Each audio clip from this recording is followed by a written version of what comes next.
বর্ষাকালটা তবে পড়েই গেল কলকাতায়। ব্যোমকেশের হাতেও এখন তেমন একটা কাজ নেই।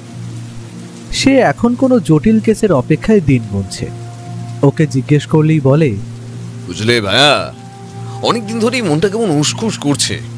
আর জটিল রহস্যের সমাধান না করতে পারলে আমার মাথাটা ঠিক খোলে না। কিন্তু আজকাল আর সেরকম মাথা খাটানো অপরাধী আছে কোথায়? সবই তো ওই ছিচকে চোর, আর না হলে খুনের আসামি। আমি বুঝি আমার বন্ধু তার পেশাটিকে কাজে না লাগাতে পেরে বেজায় অলসভাবে দিন যাপন করছে। আমি আর কি করি, জানলার বাইরে তাকিয়ে আছি। কি সুন্দরী না এই বর্ষার দিনগুলো।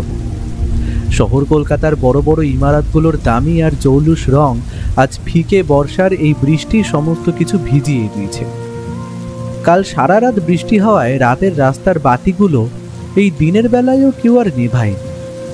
আকাশে সবসময় যেন চলছে অজস্র কলরব আর কালো মেঘরাশির মেলা। মেঘেরা যেন আজ তার সমস্ত কান্না উজাড় করে বড় বিষাদে চোখের জল ফেলেই চলেছে। মাঝে মাঝে যেন এই লেখক মন আকাশটাকে ডেকে জানতে ইচ্ছে করে সে এত কাঁদছে কেন, তার কিসের এত দুঃখ। মন যেন হারিয়ে যেতে চায় বৃষ্টি ভেজা দিনগুলোতে অদ্ভুত এক মায়াময় জগতে। বৃষ্টি এলে সবচেয়ে বেশি ভালো লাগে খিচুড়ি আর বেগুন ভাজা। তাই আজ সকাল থেকে যখন ঝিরঝিরে বৃষ্টি নিয়ে আকাশ কালো করে এলো, তখন ব্যোমকেশ তার কাজের টেবিলের ওপর দুটো হাত রেখে ঘোষণার ভঙ্গিতে বলল, তোমার বৌঠানকে বলে দাও আজ দুপুরে মুগের ডালের খিচুড়ি আর গোল গোল করে লাল বেগুন ভাজা বরাদ্দ হোক বন্দীদের জন্য। আমি ব্যোমকেশের কথার উত্তর না দিয়ে জোর গলায় বললাম, বৌঠান, তোমার বন্দির শেষ ইচ্ছে হচ্ছে খিচুড়ি আর বেগুন ভাজা। ব্যোমকেশ নিঃশব্দে সামান্য হাসল, তারপরে বলল, এই বৃষ্টি এলে কিন্তু বেশ অন্যরকম হয়ে যায় সবকিছু। তুমি তো আরো ভালো বুঝবে, কারণ তুমি যে কলম চালাও। আমি কিছুটা বিদ্রোহ ঘোষণা করার মতো করে বললাম, যারা কলম চালায় তারা যে সবার থেকে এই প্রকৃতির সুন্দর দৃশ্যগুলির ব্যাপারগুলো ভালোভাবে বুঝবে এই ধারণা কিন্তু ভুল। ফারাক একটা আছে, তবে অন্য জায়গায়।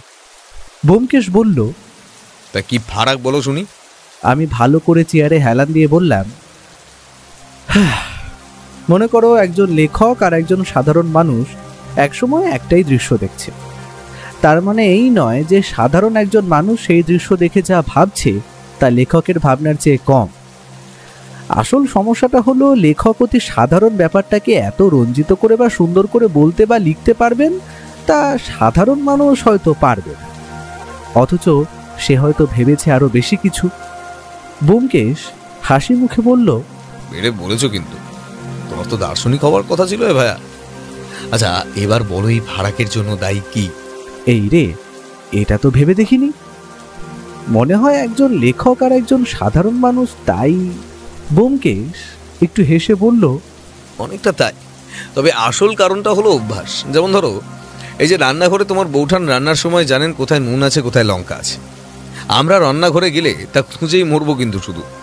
তেমনই লেখক লেখার সময় শব্দ কিংবা কথা খুঁজে পাবে খুব সহজেই, কারণ তার অভ্যেসই তাই। আর সাধারণ মানুষ মনে মনে ভাবলেও হাতরে বেড়াবে এদিক ওদিক। মানুষের মনের কত ফারাক, তাই না ব্যোমকেশ? একই বয়সের একই বৈশিষ্ট্যের মানুষের মধ্যেও অনেক পার্থক্য দেখা যায়। এ তো অতি সাধারণ ব্যাপার। পৃথিবীর বুকে সবচেয়ে রহস্যময় হলো মানুষের মন, বিশেষ করে তা যদি হয়। ব্যোমকেশ কি যেন একটা বলতে গিয়েও থেমে গেল, কারণ সত্যবতী ঘরে এসে ঢুকেছে। দরজা দিয়ে ঢুকে আমায় উদ্দেশ্য করে বৌঠান বলল, ঠাকুরপো, বেগুন ভাজা খেতে হলে কিন্তু বাজার থেকে বেগুন নিয়ে আসতে হবে, এই কিন্তু আমি বলে রাখলাম। বলেই বৌঠান রান্নাঘরের দিকে চলে গেল। ব্যোমকেশ বেশ জোরের সাথেই বলল, ওসব আমি জানি না। বৃষ্টির দিকে খিচুড়ি আর বেগুন ভাজা না হলে জমে নাকি? শান্তি নেই কোথাও। ব্যোমকেশ আর সত্যবতীর এভাবে আমায় মধ্যমণি করে কথা বলার কারণ পাঠকের অজানা থাকার কথা না। তবুও যারা অবাক হয়েছেন তাদের জন্য পুরোটা জানিয়ে রাখি। ব্যোমকেশ আর সত্যবতী যখন ঝগড়া করে তখন তাদের সরাসরি কথা বলা এমনকি মুখ দেখাও বন্ধ থাকে। তখন তাদের কথা এভাবেই চলে। আমি ব্যাপারটা বেশ উপভোগ করে থাকি। এই তো কালই তাদের আবার ঝগড়া হয়েছে। ঝগড়ার বিষয় অতি সামান্য। ব্যোমকেশ কোনো কালেই যথেষ্ট গোছানো ছিল না। তার অগোছালো আর উদাসী ভাবটা মাঝে মাঝে অতিরিক্ত হয়ে পড়ে। বিশেষ করে যখন হাতে কোনো কেস থাকে না, তখন তার এই প্রায় সন্ন্যাসী ভাবটা প্রবল হয়ে ওঠে। কাল সকালে নিজের অগোছালো ঘরটা গোছাতে গিয়েই বিপত্তি। সত্যবতীর শখের ফুলদানিটা মেঝেতে ফেলে ভেঙে চৌচির। ভাঙা টুকরোগুলো হয়তো আরেকটু সময় পেলে সে লুকিয়েই ফেলত, কিন্তু তার আগেই বামাল সমেত ধরা পড়ে যায়। তখন সত্যবতী কিছু না বলে চলে গেলেও আসল ঝগড়াটা হয় রাতে, আর আজ সকাল থেকে এই অবস্থা। দুপুরে খেতে বসে কিন্তু দেখলাম ব্যোমকেশেরই জয় হয়েছে। গরম খিচুড়ি, আলু ভাজা, বেগুন ভাজা আর ডিমের অমলেট। ব্যোমকেশ হাত ঘষতে ঘষতে একটা অদ্ভুত শব্দ করে বলল, এই না হলে ভারতবর্ষের গৃহ আইন যতই বন্দী হোক না কেন, তার ইচ্ছেরও থাম দেওয়া হয়। বাহ কাকা, তোমার জবাব নেই। বৌঠান রেগে বলল, সেই তো, আর আমি যে রান্না করলাম তার বেলায় কিছু নেই, তাই তো? ব্যোমকেশ বেগুন ভাজায় কামড় দিয়ে বলল, ওহ ঠিক ঠিক, তোমার হাতেও জাদু আছে সত্য, এই জন্যই তোমাকে এতটা ভালোবাসি আমি। এরপর দুপুরের খাওয়াটা আমাদের বেশ ভালোই জমল। শুধু জমলো বললে ভুল হবে, সত্যবতীর হাতের রান্নার গুণেই হোক কিংবা খিদের জন্যেই হোক, খেয়ে যখন উঠলাম বুঝলাম বাড়াবাড়ি রকমের খাওয়া হয়ে গেছে। দুপুরের ভাত ঘুমটা একটু বেশি হয়ে গিয়েছিল। যখন উঠলাম তখন প্রায় সন্ধে। কাকা ততক্ষণে আমাদের চা দিয়েছে। চা খেতে খেতে ব্যোমকেশের সাথে কথা হচ্ছিল। ঠিক এমন সময় কাকা এসে জানালো, দাদাবাবু একজন এইছেন, তোমার সাথে দেখা করতে চাইছেন। পাঠিয়ে দাও। আমি চায়ের কাপে মুখ তুলেছি, ঠিক এমন সময় ঘরে এসে যিনি ঢুকলেন তার বয়স ওই বছর 30-এর কাছাকাছি হবে। ফর্সা গায়ের রং, লম্বা, প্রায় ব্যোমকেশের মতো। তিনি হাত জোড় করে বললেন, নমস্কার। যদি ভুল না করি আপনি ব্যোমকেশ, মানে ওই ডিটেকটিভ ব্যোমকেশ বাবু? ব্যোমকেশও হাত জোড় করে বলল, হ্যাঁ, তবে একটা ভুল আছে, আমি ডিটেকটিভ নই। ডিটেকটিভ কথাটা আমার ভালো লাগে না, আর আমার কাজ সত্য অন্বেষণ করা, তাই আমি একজন সত্যান্বেষী। যথার্থ যুক্তি। তবে আমি একটি বড় বিপদে পড়ে আপনার কাছে এসেছি। আমার মনে হয় এটা একটা অদ্ভুত কেস, আর পুলিশের কাছে গেলে ওরা হয়তো এই ব্যাপারটা নিয়ে মাথায় ঘামাবে না। ব্যোমকেশ বলল, সে যাই হোক, আপনি নির্দ্বিধায় সবটা খুলে বলুন, আমি শুনে বুঝবো আপনার সাহায্য করব কি করব না। আমি তৎক্ষণাৎ হাঁক দিয়ে বললাম, কাকা আর এক কাপ চা দিয়ে যাও তো। লোকটি এবার একটু কেশে নিয়ে বলা শুরু করলেন, ব্যোমকেশবাবু, আমার নাম সুবিমল নস্কর। পেশায় আমি একজন সরকারি চাকুরিজীবী। তবে বাপ ঠাকুরদার আমলের কিছু সম্পত্তি পাই আগের বছর। বাবা মারা গেছেন আগের বছর, তখনই সম্পত্তি হাতে আসে। সম্পত্তির পরিমাণ কিন্তু কম ভাববেন না, তাও 1,05,000 উপরে টাকা আমি পাই। কথার মাঝে ব্যোমকেশ বলল, তা আপনার পরিবারের এতটা সম্পত্তি, সেটা একবারে হাতে পেলেন কিভাবে? আসলে ঠাকুরদা তার আমলে বর্ধমানের কাছে প্রচুর পরিমাণে জমি জমা করেছিলেন। তারপর বাবা ওই সব কিছুর দেখাশোনা করতেন। তবে আমি চাকরি পেয়ে কলকাতায় চলে আসার পর বাবাকেও এখানে নিয়ে আসি। আর বাবারও বয়স হচ্ছিল, তাই তিনিই ঠিক করেন সব বিক্রি করে দেবেন। ব্যাস, বিক্রি করার পরই সবটা আমার হাতে আসে। তবে টাকা পাওয়ার পর আমি যেটা প্রথম করি সেটা হলো উত্তর কলকাতায় একটা পুরনো আমলের বাড়ি কিনি। আর সেটা আমি কিনি প্রায় 2 লক্ষ টাকায়। ইচ্ছা ছিল বাড়িটা ভেঙে একটা নতুন বিদেশি ধাঁচের বাড়ি তৈরি করার। কিন্তু আগের মাসে প্রমোটার রবি গুপ্তা বলে একটা লোক আসে আমার কাছে, যে ওই বাড়িটা কিনতে চায়। আর সে আমায় ওই বাড়িটার জন্য 3 লক্ষ টাকার অফার দেয়। বুঝতেই পারছেন, 1 লাখ টাকা লাভ। আর তার সাথে তিনি এও বলেন সেইখানে তিনি একটি বহুতল ফ্ল্যাট বাড়ি নির্মাণ করতে চান। আর তাতে নিচের তলায় আমাকে ওই 2 বেডরুম সহ একটা ফ্ল্যাট দিতে চান। এখন আপনিই বলুন, 1 লাখ টাকার সাথে একটা ফ্ল্যাটের লোভ কে ছাড়তে পারে? আমি সঙ্গে সঙ্গে রাজি হয়ে যাই। আর প্রমোটার রবি গুপ্তাও আমাকে 1 মাস সময় দেন বাড়ির জিনিসপত্র খালি করার জন্য। সেটা শেষ হলেই তিনি বাড়ি ভাঙা ও বহুতল নির্মাণের কাজ শুরু করবেন। দেখতে দেখতে 1 মাস হয়ে গেল প্রায়, আর হয়তো 3-4 দিন বাকি বাড়িটা ভাঙতে। কিন্তু বলে সুবিমল বাবু একটু থামলেন, আর তার বুক পকেট থেকে বার করে আনলেন 3টি কাগজ। তারপর সেইগুলি ব্যোমকেশের দিকে এগিয়ে দিলে। এরই মধ্যে কাকা দেখলাম চা দিয়ে গেছে। সুবিমলবাবু চায়ের কাপে চুমুক দিয়ে ব্যোমকেশের দিকে তাকিয়েছিল। ব্যোমকেশ কাগজগুলো ভালো করে দেখে আমার হাতে তুলে দিতে দিতে বলল, এ তো ভীষণ ভয়ের ব্যাপার সুবিমল বাবু, এ তো সোজাসুজি হুমকি। আমিও কাগজগুলো দেখলাম। তাতে তিনটিতেই লেখা আছে, বাড়ি ভাঙার চেষ্টা করলে সমূহ বিপদ, আর কথা না শোনার ফল কিন্তু মৃত্যু। আমি কাগজগুলো ফিরিয়ে দিতেই যাচ্ছিলাম, সুবিমল বাবু বললেন, কাগজগুলো এখন ব্যোমকেশ বাবুর কাছেই থাক, দরকার লাগলে আমি নিয়ে নেব। ব্যোমকেশ এবার মাথা নেড়ে বলল, আচ্ছা, তা আপনি এরপর কি করলেন? আর আপনার উপর কি কিছু বিপদ ঘনিয়ে এসেছে এই কদিনে? হ্যাঁ, সেটাই হলো আসল কথা। তবে প্রথম চিঠিটা পাওয়ার পর আমি মনে করি কেউ আমার সাথে ঠাট্টা করছে, কিন্তু তার ঠিক একদিনের মাথায় যখন দেখলাম আর বুঝতে পারলাম আমায় সব সময় বাইরে বেরোলে কেউ নজর রাখছে, তখন একটু কেমন কেমন লাগলো ঠিকই, তবে আগের দিন যেটা হলো সেটা মেনে নেওয়া যায় না। আমি অফিস থেকে বাড়ি ফেরার রাস্তায় একাই ফিরি রাতের বেলা, তখন সময় ওই 9:30। একটা গাড়ি যেন আমায় লক্ষ্য করে অপর দিক থেকে আমারই দিকে ধেয়ে আসতে দেখতে পাই আমি।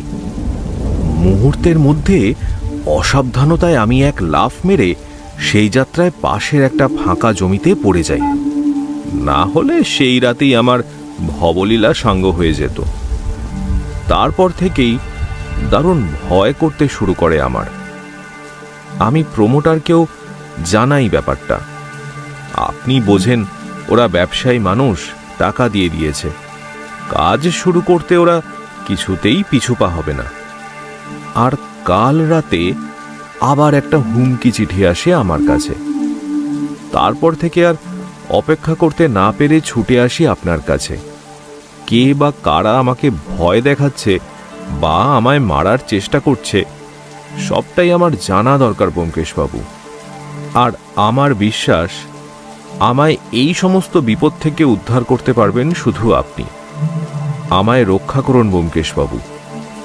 আর আমার নিজের পরিবারও আছে, তাই যদি তাদের উপর কোনো ক্ষতি করতে চায় কেউ। ভদ্রলোক দেখলাম কথাগুলো বলতে বলতে কেমন যেন ভেঙে পড়লেন। ব্যোমকেশ এবারে বলল, আচ্ছা, আপনি এখন কোথায় থাকছেন? সেই কেনা পুরনো বাড়িটাই কি? আর আপনার পরিবারের সুরক্ষা কতটা নিরাপদ? কারণ আপনার উপর হামলা যখন হয়েছে, তবে তাদের নিরাপত্তার কথাটাও মাথায় রাখবেন কিন্তু। সেই জন্যই তো আমি চাকরি করার দরুন যে কোয়ার্টার পেয়েছি সেটাতেই আছি এখন। আর সেইখানে একসাথে অনেক কটি পরিবার একসাথে বাস করে। আর আমার কোয়ার্টার 3 তলায়, তার উপর বন্দুকধারী 2 সিকিউরিটি গার্ড সবসময় নিচে থাকে, তাই সেইখানে ওরা নিরাপদ। ব্যোমকেশ এবার একটা সিগারেট ধরিয়ে একটা সুখ টান দিয়ে বলল, তবে একটা কথা বলবো, আপনার ওই পুরনো বাড়িটার চাবি কার কাছে থাকে? আমার কাছেই ব্যোমকেশবাবু। এই যে, এটা আমার কাছেই থাকে সব সময়। ব্যোমকেশ বলল, আমার মনে হয় এটা এখন আপনার কাছে থাকা নিরাপদ নয়, হয়তো এটার জন্য আপনার কোনো বিপদ নেমে আসতে পারে। আমি আপনার কাছে ওই জন্যই এসেছিলাম। এটা এই কদিন আপনার কাছেই রাখুন ব্যোমকেশবাবু। তদন্তে যা যা যখন দরকার আপনি অবাধে কাউকে বলতে হবে না, যখন খুশি সেই বাড়িতে যেতে পারেন। ব্যোমকেশ চাবিটা হাতে নিয়ে বলল, বাড়িটার ঠিকানাটা লিখে দিয়ে যান, আমি আজকালের মধ্যেই নিজে গিয়ে দেখে আসবো। ভদ্রলোক একটা সাদা কাগজে ঠিকানা লিখে দিতেই ব্যোমকেশ বলল, আচ্ছা, এই চাবির কি আর কোনো ডুপ্লিকেট আছে? মানে প্রমোটারের কাছে যখন বিক্রি করেছেন?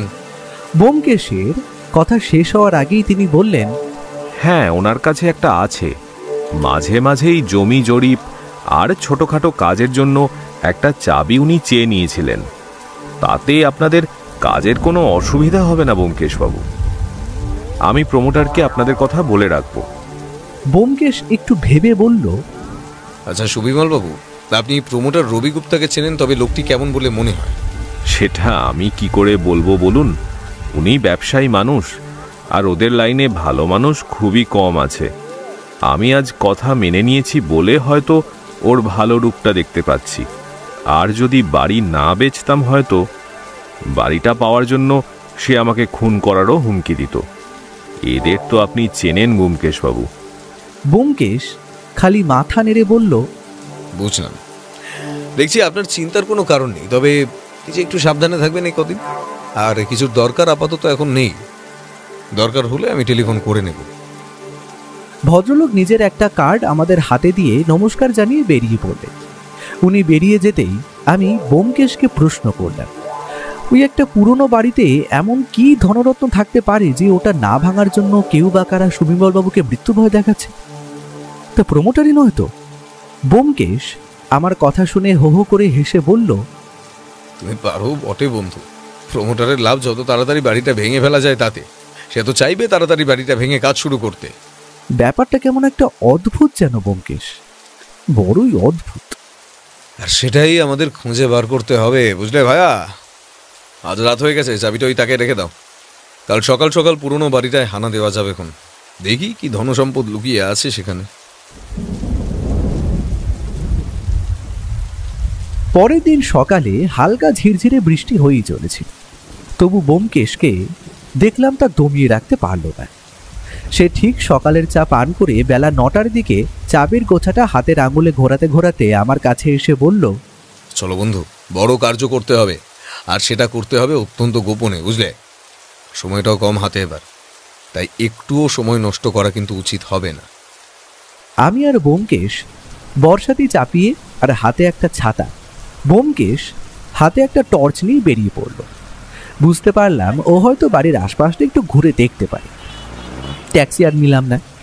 বৃষ্টি ভেজাই পুরনো কলকাতা শহরের বুকে নিজে পায়ে হেঁটে যে একটা আলাদা রকমের অনুভূতি আছে সেটা আজ বুঝতে পারলাম। সত্যি আমার কলকাতা শহর, তুমি শ্রেষ্ঠ, তুমি অনন্য।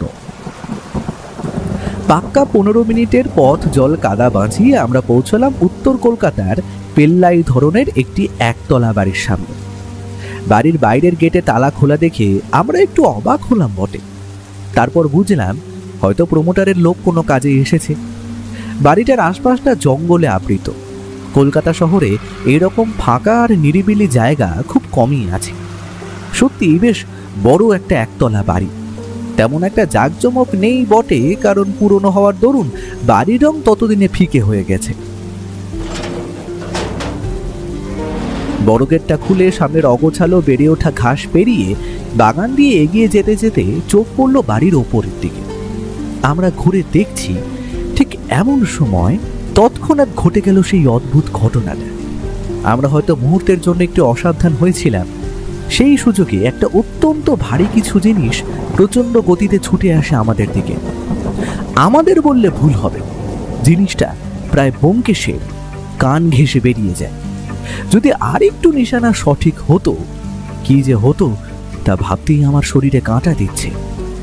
ভারী জিনিসটা তীব্র গতিতে পেছনের একটি দেওয়ালে লেগে ভারী শব্দ করে পড়ে যায়। আমি সেটা কি দেখার জন্য এগিয়ে যেতেই চোখের নিমেষে ব্যোমকেশকে দেখলাম তীব্র গতিতে ছুটে চলল সামনের জঙ্গলের দিকে। ও যে কি দেখে ছুটেছে সেদিকে তাকাতে শুধু একটা কালো বর্ষাটি গায়ে চাপিয়ে একটা লোককে সেই দিকে ছুটে পালাতে দেখলাম। এই বর্ষা বাদলের দিন হলে কি হবে, ব্যোমকেশ কিন্তু কাদা জল পেরিয়ে ঝড়ের গতিতে ছোটখাটো গাছপালা পেরিয়ে এগিয়ে চলল লোকটার দিকে। কিন্তু হঠাৎ করেই সামনের কালো বর্ষাতি পড়া লোকটা বাড়িটার পেছনের একটা পাঁচিলে ভর দিয়ে লাফ মেরে অপর প্রান্তে।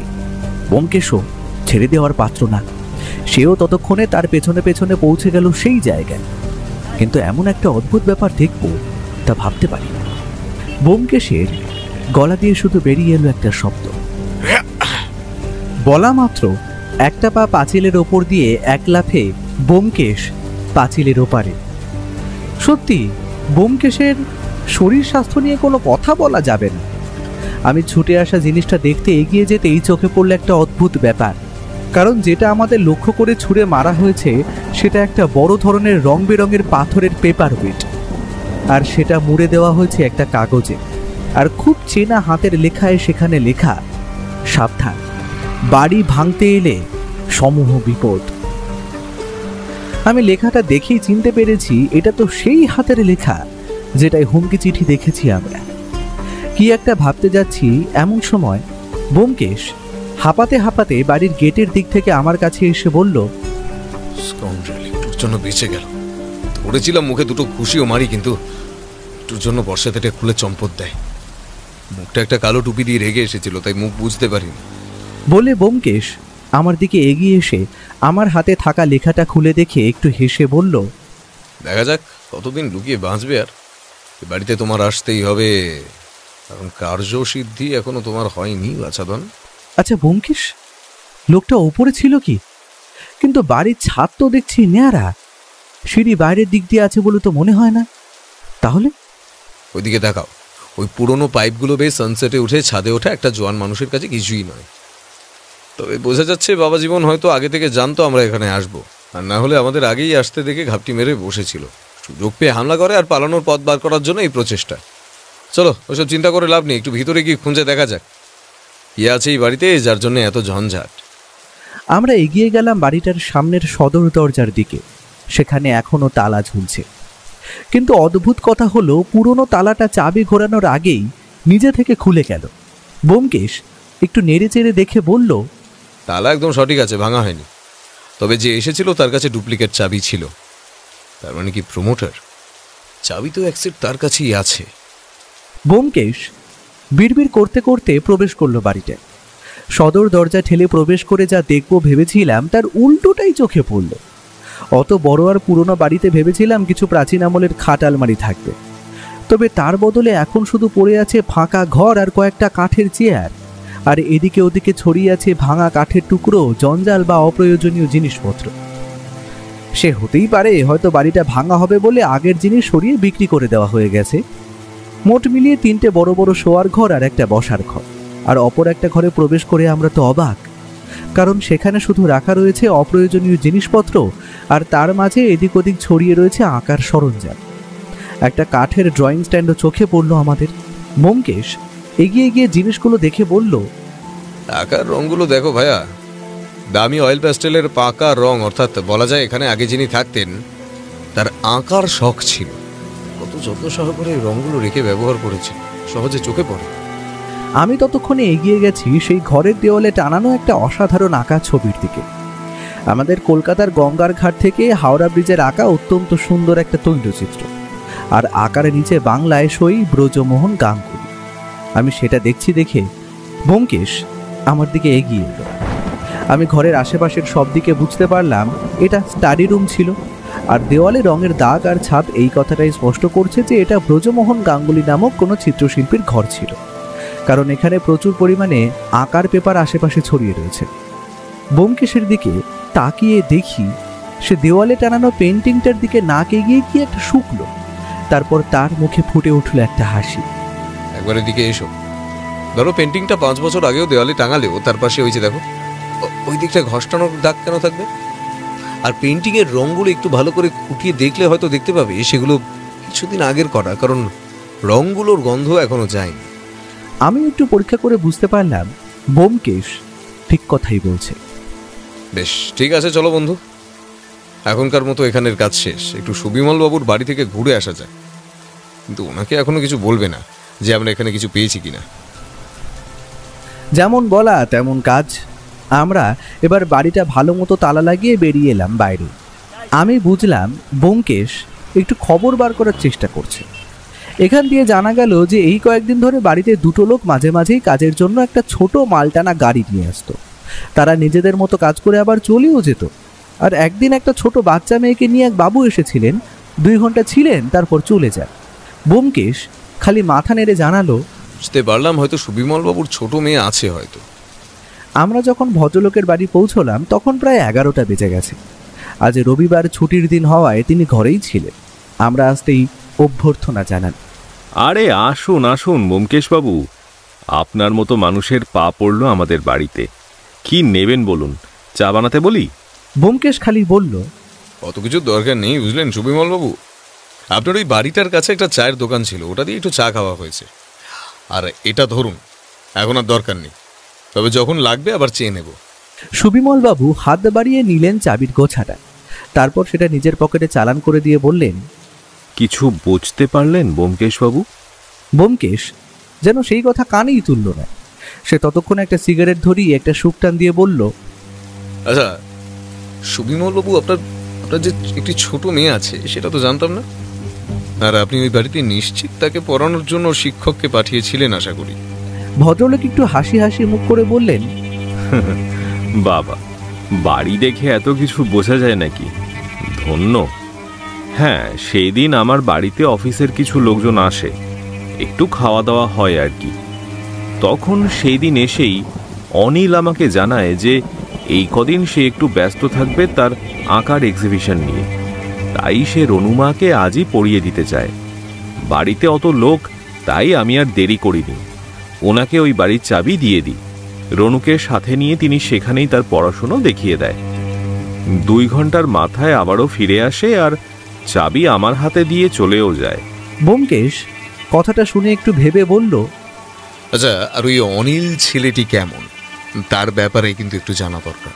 খুবই অমায়িক ছেলে ব্যোমকেশবাবু। প্রতিভা যে আছে তা কোনো সন্দেহ নেই, কিন্তু ওই প্রতিভা থাকলেও টাকার অভাব। শুনেছি ফাইন আর্টসে ডিগ্রি আছে তার, বাড়িতে অনেক আঁকা স্টুডেন্টও পড়ায় সে। রনুর ইংরেজিটা একটু দুর্বল ছিল, সে তখন তাকে তা পড়িয়ে দেবে বলে। আচ্ছা, বুঝলাম। আর আপনি বলছেন ছেলেটি গরিব, তবে আর্ট এক্সিবিশন করাচ্ছে এটা ঠিক বুঝতে পারলাম না তো। আর্ট এক্সিবিশন করতে তো প্রায় খরচ তো প্রচুর লাগে শুনেছি, প্রায় 50 থেকে 60 হাজার টাকা। সেটা আমি কি করে বলবো বলুন? সে তো আমার কাছেও টাকা চাইতো সাহায্যের জন্য, আমি যতটা পারতাম দিতাম।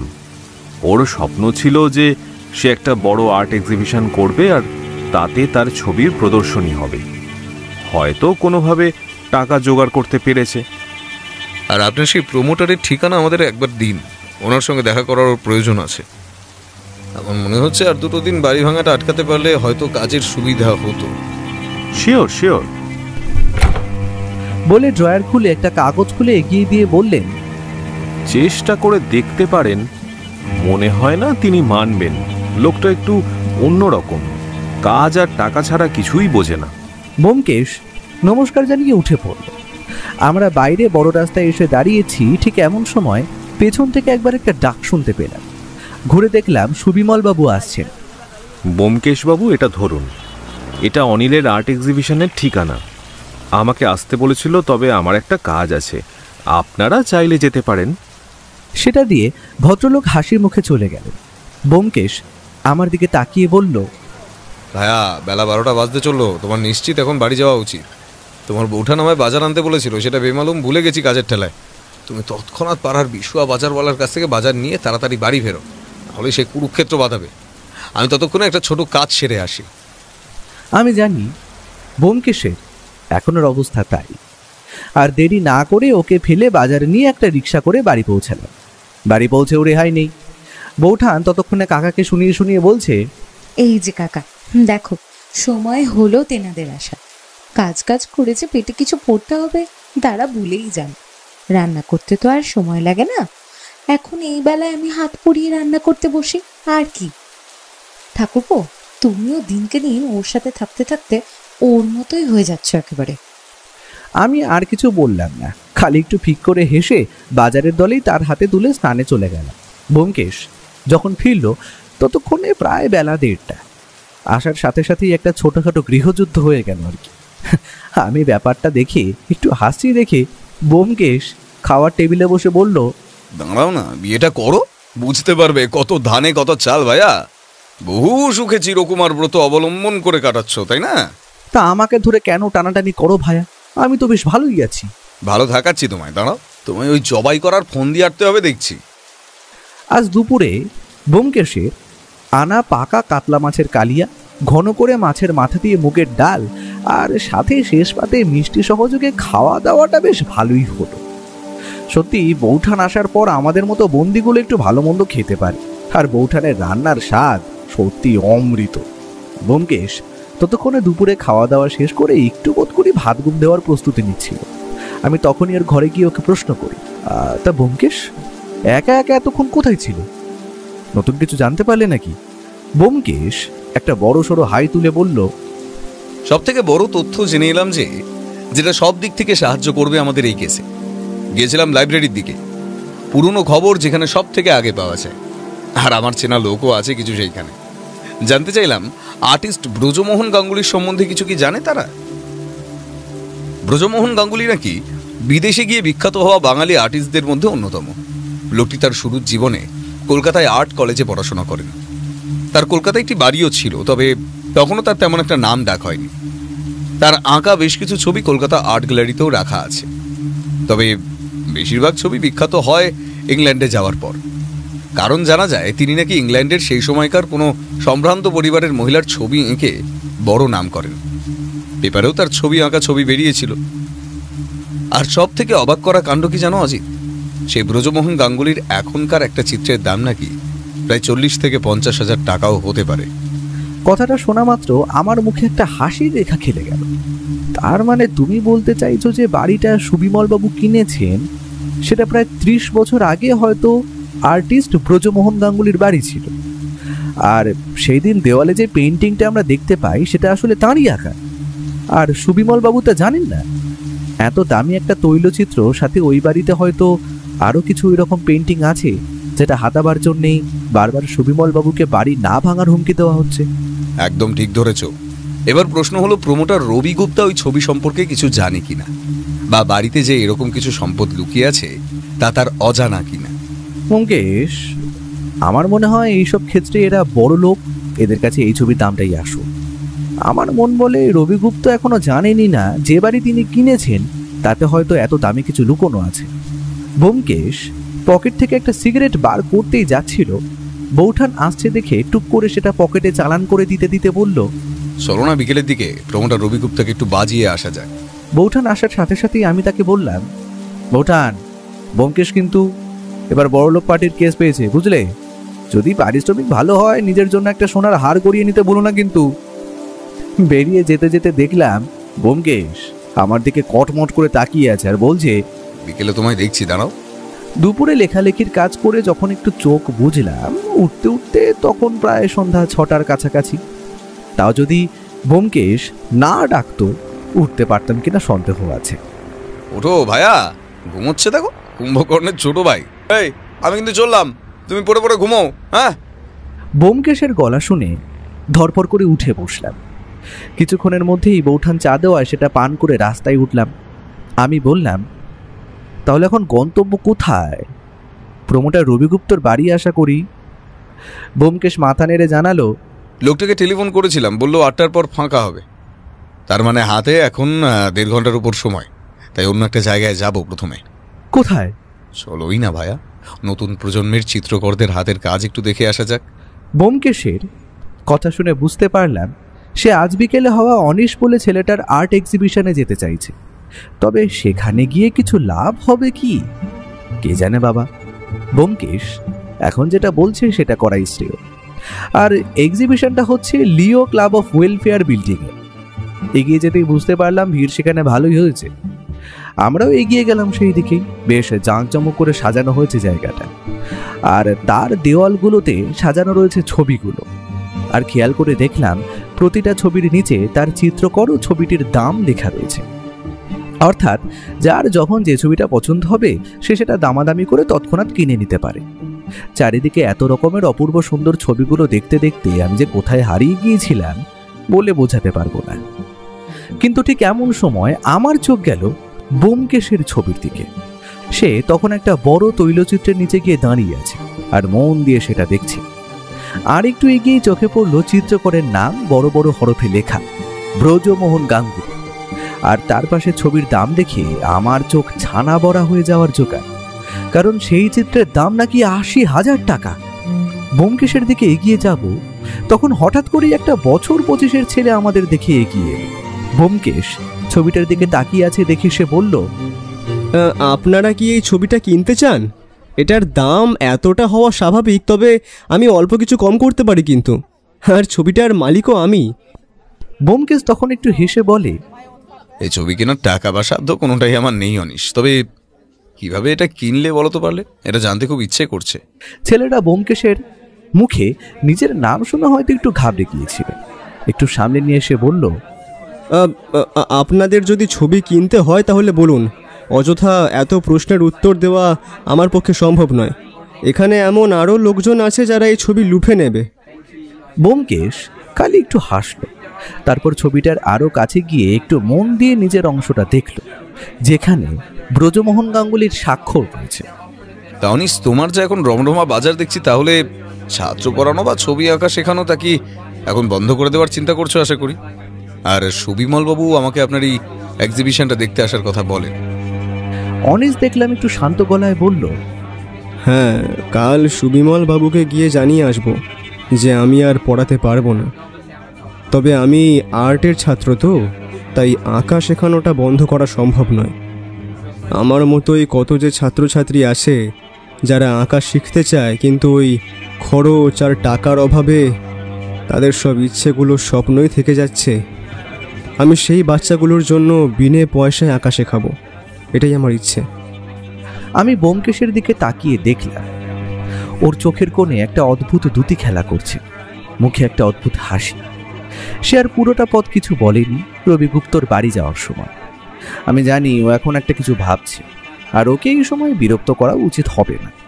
ও যখন ভাবনার জগতে থাকে তখন ওকে প্রশ্ন করা আর একটা দেওয়ালের সাথে কথা বলা দুটোই এক।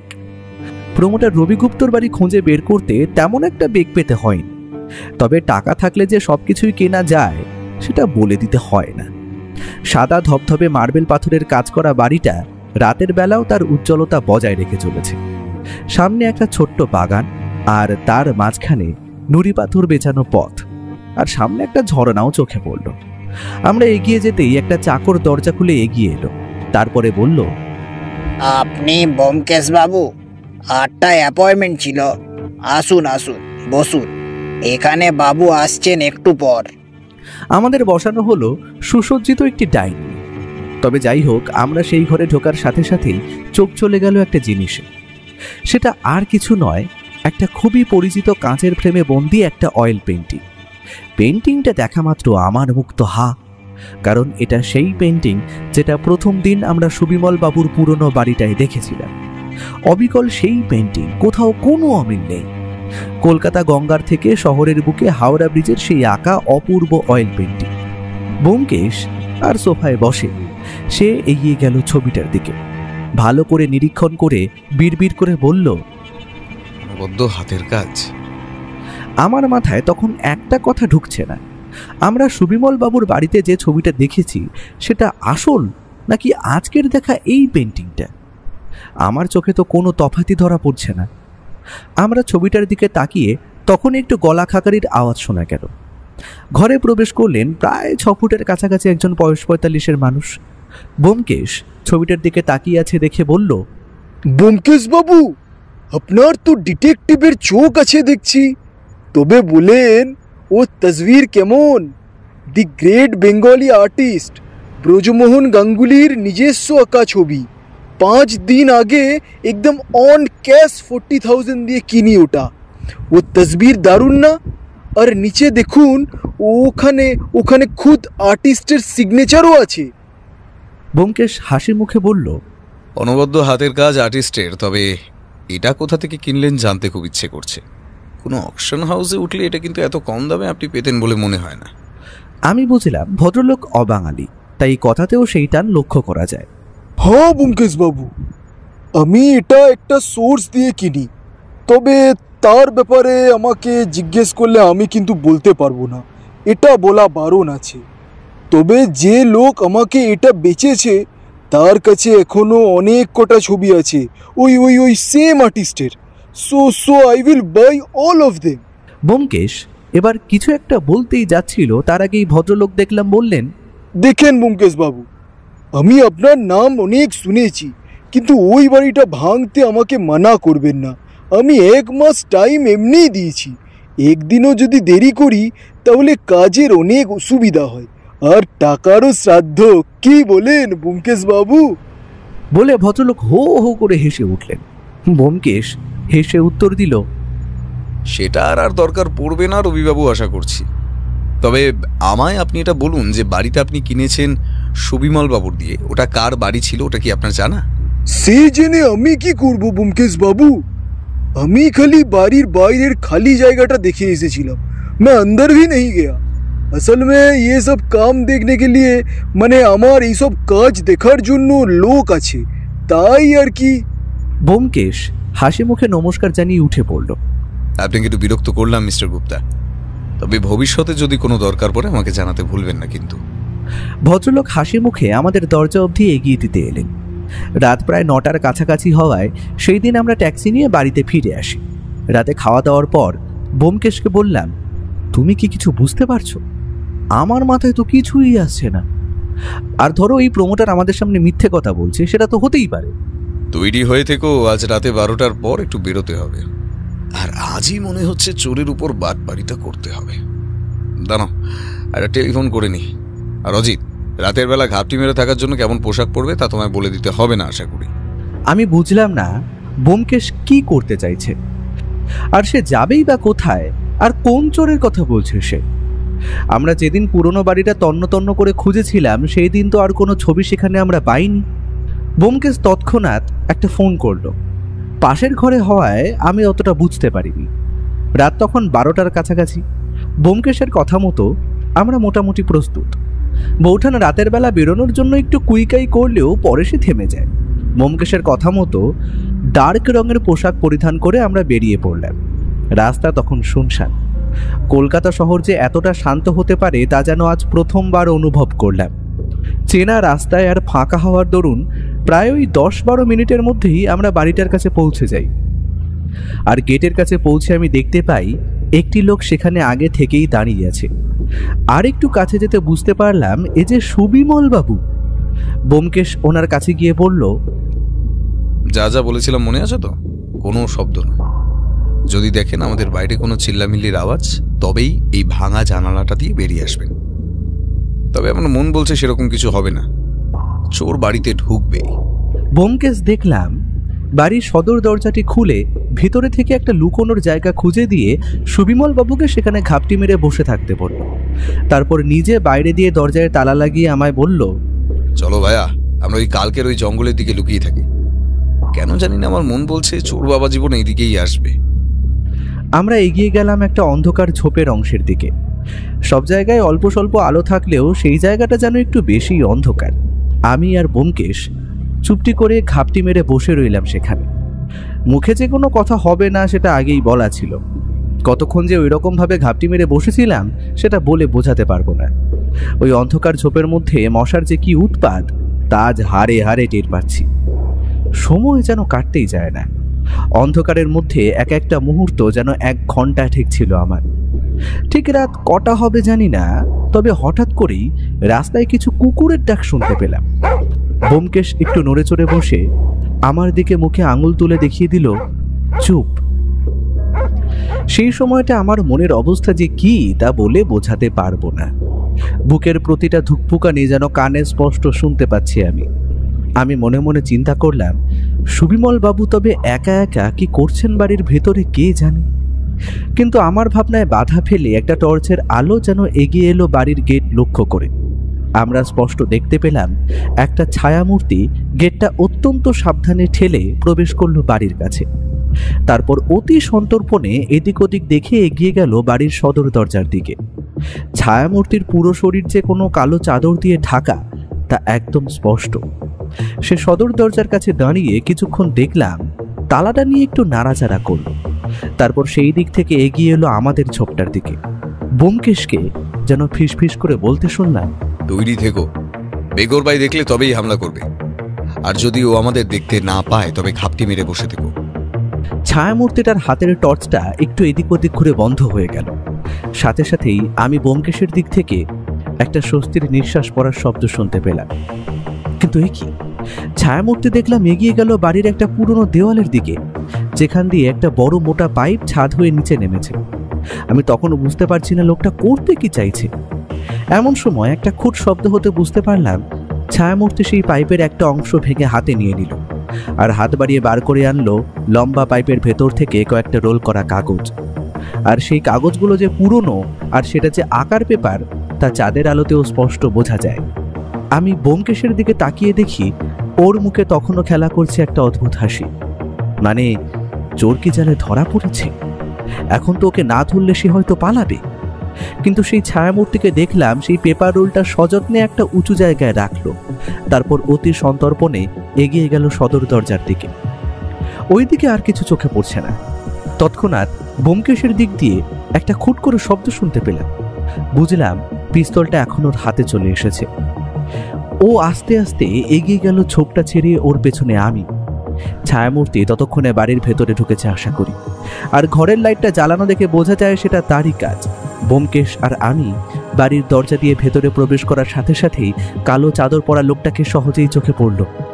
লোকটা বোধ করি ব্যোমকেশকে ধাক্কা মেরে পালাবার চেষ্টা করতে যাচ্ছিল, কিন্তু ব্যোমকেশের হাতের আগ্নেয়াস্ত্রটা দেখে সেইখানেই থেমে গেল। ব্যোমকেশের মুখে তখন হাসির রেখা। সে বলল, ভাইয়া, বাইরে দিয়ে আঁকার কাগজগুলো অতি যত্নে ভিতরে নিয়ে এসো। তোমরা কেউ জানো না যে ওর ভিতর কি সম্পদ লুকিয়ে আছে। আর সুবিমল বাবু, আপনি এবার বেরিয়ে আসতে পারেন। দেখুন, আপনার আসামি আপনার সামনে। আমি বাইরে গিয়ে জিনিসগুলো নিয়ে ভেতরে এলাম। সুবিমল বাবু ততক্ষণে বেরিয়ে সামনে এসে দাঁড়িয়েছেন।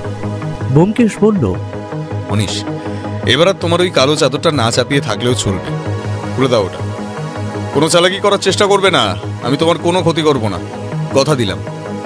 আস্তে আস্তে আমাদের সামনে চাদরটা সরিয়ে ছলো ছলো চোখে মেঝেতে বসে পড়ল অনিশ। সুবিমল বাবু বললেন, অনিশ, তবে তুই? এই সব কিছুর মানে কি ব্যোমকেশ বাবু?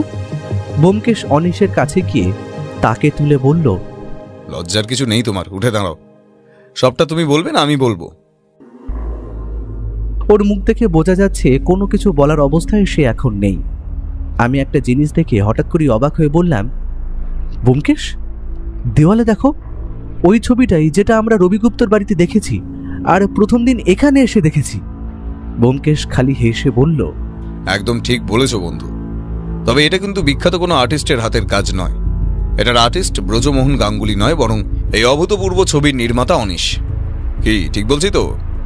কথাটা শোনা মাত্র আমার পায়ের তলা দিয়ে যেন মাটি সরে গেল।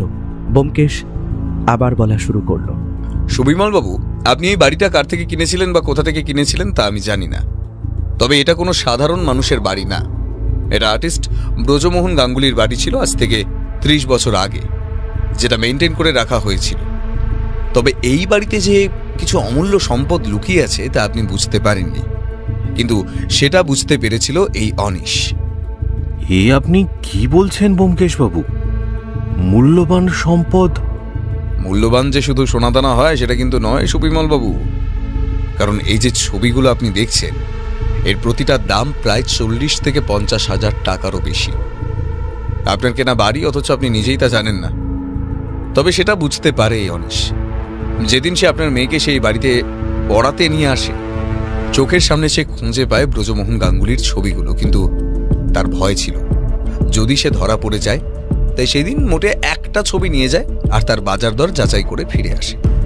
তখন সে বুঝতে পারে এই ছবিগুলোর মূল্য কত। একই তার অবস্থা তখন ওই রকম। দারিদ্রতা মানুষকে অনেক ভুল কাজ করায়, বুঝলে অজিত? অনিশ সেই দিনই সেই ছবিটার মতো হুবহু একটা ছবি আঁকে, আর তার আঁকার হাত এতটা অসাধারণ যে আমি দেখেও সেই দিন ধরতে পারিনি। তবে ব্যোমকেশ, তুমি বুঝতে পারলে কিভাবে? যেন বন্ধু, যদি কোনো শিল্পী কোনো শিল্প নিজে হাতে তৈরি করে, সে সেটাই কিছু ছাপ ছেড়েই যাবে, আর সেই ভুলটাই করে অনিশ। সে ছবির নিচে স্বাক্ষর ব্রজমোহন গাঙ্গুলির করলেও তার হাতের লেখা যে মিলবে না সেটা সে ভুলে যায়, আর সেটাতেই তার উপর সন্দেহ পড়ে আমার মনে তখন উকি মারছিল একটা প্রশ্ন, সেটা করেই ফেললাম। আচ্ছা ব্যোমকেশ, অনিশ তো 6টা ছবি পেয়ে গিয়েছিল, তবে সে বাড়ির ভিতরে ঢুকতে গেল কেন আবার? আর সেই বাড়িতে ঢোকার চাবিটাই বা পেল কোথা থেকে? শিল্পী সত্তা ভাইয়া, বাড়িতে এত সুন্দর সুন্দর দামি দামি রং তুলি রয়েছে, কয়েকদিন পর হয়তো সেগুলো ভেঙে গুড়িয়ে দেওয়া হবে। অনিশের শিল্পী মন সেটা চায়নি, তাই সে ওগুলো উদ্ধার করতে বাড়িতে প্রবেশ করে, আর চাবি তো আগেভাগেই ডুপ্লিকেট করা ছিল। ঠিক এমন সময় অনিশের দিক থেকে তখন খুব ধীরে একটা স্বর ভেসে আসে, ব্যোমকেশ বাবু, এই পৃথিবীতে কেউ কারো নয়। যদি স্বপ্ন থাকে আর অধ্যবসায়ও থাকে, তবুও টাকার জন্য তাকে পায়ের নিচে পিষে ফেলা হয়। এই সমাজটা এমনই। আমি এই ছবিগুলোর সঠিক মূল্যই দিতাম, কারণ হয়তো প্রমোটার বা সুবিমল বাবু কেউই জানতেন না যে এই ছবিগুলোর আসল মূল্য কি। কয়েকদিন পর হয়তো এগুলো বাড়ি ভেঙে ফেলার সঙ্গে সঙ্গেই মাটিতে মিশিয়ে দেওয়া হতো। আমি যে মোট 8টা ছবি পেয়েছি তার মধ্যে 7টা সুবিমল বাবুর হাতে তুলে দিচ্ছি। তবে একটা দোষ আমি করেছি, সেটা হলো একটা ছবি আমি বিক্রি করি 40,000 টাকার বিনিময়ে প্রমোটার রবি গুপ্তাকে। ওটা আমি আর আপনাদেরকে ফেরত দিতে পারবো না, আর সেটার টাকা দিয়েই আমি আমার একটা আর্ট এক্সিবিশন করার স্বপ্ন পূরণ করতে পারি। আমি অত্যন্ত দুঃখিত সুবিমল বাবুকে এতগুলো হুমকি চিঠি দেওয়ার জন্য আর ভয় দেখানোর জন্য। এর জন্য যা সাজা হয় তা আমি মাথা পেতে নেব। ব্যোমকেশ এবার সুবিমল বাবুর দিকে তাকিয়ে বলল, সুবিমল বাবু, আমার কেসের সমাধান এখানেই শেষ। এবার আপনাকে একটা কথা বলি, আশা করি আপনি শুনবেন। আর এই বাড়িতে যা হলো তা আর যেন কোনোভাবেই পাঁচকান না হয়। ব্যোমকেশ বাবু, আপনি বলুন। আপনার জন্য আমার মাথা থেকে একটা ভয় নামলো। আপনার কথা নিশ্চিত শুনবো আমি। এ অনিশ ছেলেটির প্রতিভা আছে, হয়তো কিছু ভুল কাজ করে ফেলেছে, তবে এবারের মতো ওকে ছেড়ে দেওয়ার অনুরোধ রইল। আর ওই যে মোট 6টা ছবি আশা করি এই রোলে আছে, এটার আসল মালিক আপনি, কারণ বাড়িটা আপনার। তবে বাকি দুটোর মধ্যে যেটা অনিশ বিক্রি করেছে সেটা তো আর কিছু করা যাবে না। আর তার প্রদর্শনীতে যেটা সে রেখেছে সেই ছবিটা ওর জন্য ছেড়ে দিন। ব্যোমকেশের কথা শুনে অনিশ বলে ছেলেটির চোখে যেন জল দেখতে পেলাম। ব্যোমকেশ তাকে কাছে ডেকে বুকে জড়িয়ে নিয়ে বলল, আমি সত্যান্বেষী অনিশ। সত্য অন্বেষণ করতে গিয়ে যেটা সঠিক মনে হবে সেটাই আমি করব। আমি তুমি চলার পথে অনেক ভুল করি, তবে সেটাকে অতিক্রম করে যে নাম করতে পারে সেই তো প্রকৃত মানুষ। তোমার মধ্যে প্রতিভা আছে, সেটা নষ্ট হতে দিও না। নিজের স্বপ্নটাকে পূরণ করো। আজও সেই রাতের কথা চিন্তা করলে আমার মনটা যেন কেমন একটা করে ওঠে। সত্যি ব্যোমকেশের সাথে এত কেসে আমি ছিলাম, তবে এটা যেন সবগুলোর থেকে আলাদা।